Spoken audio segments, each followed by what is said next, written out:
You've tuned in to the Top 10 Gardener with garden expert Ken Lain. Join him daily as he answers timely garden questions that are sure to make a difference in your gardens. Now, welcome your host, Ken Lain. So I did a little cleanup in my office, and boy, I had some insects in here that I didn't know were living in here. Some spiders, fungus, gnats. And so what's happened is the bugs, they're cold. And so they've kind of come indoors. If there's any gap anywhere, they're coming in going, it's warm enough. I'm camping out in here.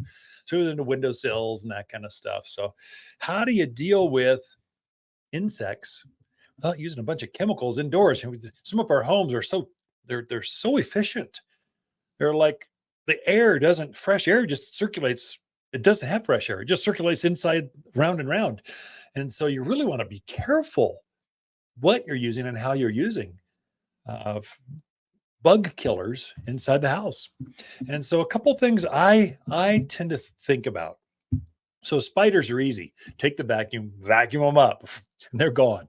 Second they hit that vacuum, life sucked right out of them. And then I get rid of the webs and everything else. So they're pretty easy, although one was crawling across the floor. I'm going, what am I doing there? Step on him.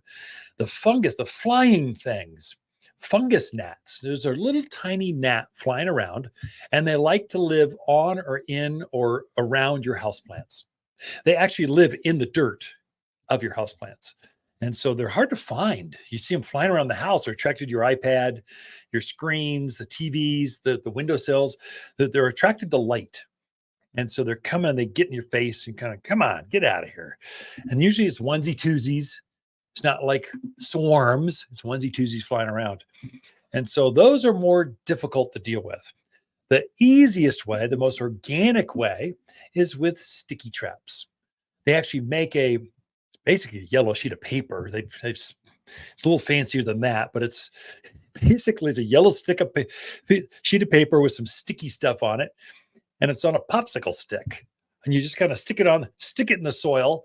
And when these flies come up out of the ground, so they live in a maggot stage or a worm stage most of their life, they come up, emerge out of the soil, they start flying around to do one thing, to lay more eggs, find a mate, kind of keep the thing going, and they're attracted to light. So they come up and they go, oh, look, go to the pretty light, the yellow trap, and you'll just see little tiny gnats stuck on this yellow piece of paper.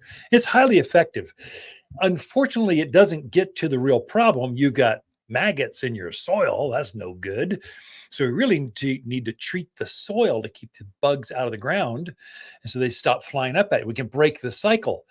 That it will mitigate them laying some eggs, keeps them out of your face when you're reading your newspaper in the morning with the iPad. But just get rid of the maggots. And so there's a granular, you sprinkle this systemic bug killer base called systemic insecticide, sprinkle on there, water it in, and it goes right to the soil layers and takes out the insects, larva stage and all, at all stages, takes them right out. And it protects your plant for several months thereafter. It keeps them out of the soil. And then it also protects if there's aphids or woolly apple aphids or other things, mealy bugs that can come up on that plant. It inoculates that plant so they don't come back at you either. So there's a twofold benefit. Gets rid of the fungus gnats right now. So that I've treated my houseplants in my office with this systemic granule. Just kind of sprinkle it on, watered it in, close the door, came back that evening and says, all is well. They were all gone. So I'll probably stick a few sticky traps tonight when I go home, just to kind of make sure they don't come back. It's almost a monitoring system. So I know they're not there. That's how you take care of bugs safely. And if you need more help, come see us at the garden. This is what we do for a living. Be glad to walk you through it and keep it perfectly safe. Throughout the week, Lisa and I camp out here at Waters Garden Center. We love talking to fans of the show. Hi, Waters with this week's plant of the week, our True Blue Fat Albert Spruce. At just 15 feet, this is the ideal evergreen for small gardens, excellent in front yards with limited space. The color is so blue all year long with the perfect evergreen shapes dense, durable, and loves the sun, so it works well as a windbreak, screen, or sound barrier, and only found at Waters Garden Center, 1815 Iron Springs Road in Prescott, where people who love the perfect blue spruce love to shop. If you want a more fruitful garden, increased success in landscape that just feels better, then tune in daily to the Top 10 Garden Podcast. Years of tips, tricks, and garden shortcuts are guaranteed to make your gardens nicer than ever. Listen to this podcast or read Ken's weekly garden column by visiting watersgardencenter.com. That's Waters with 2 T's, gardencenter.com. Thanks for tuning in.